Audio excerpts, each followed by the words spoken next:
Hello guys, today I'm gonna tell you what you should do if you have the problem with the charging of your Roomba Robot 105. So I have few tips from the Gemini and now I'm gonna show you what you should do.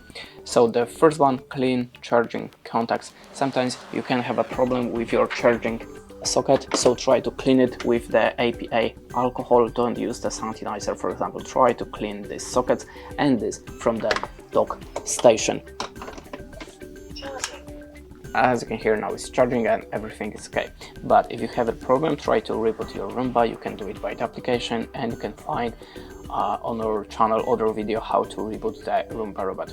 Check the battery contacts, inspect the battery contacts inside the Roomba, test the charging stations, check that you have connected properly the dock station, and the last one, try to factory reset your appliance. And basically that's it. Thanks for watching, leave us a like, comment, and goodbye.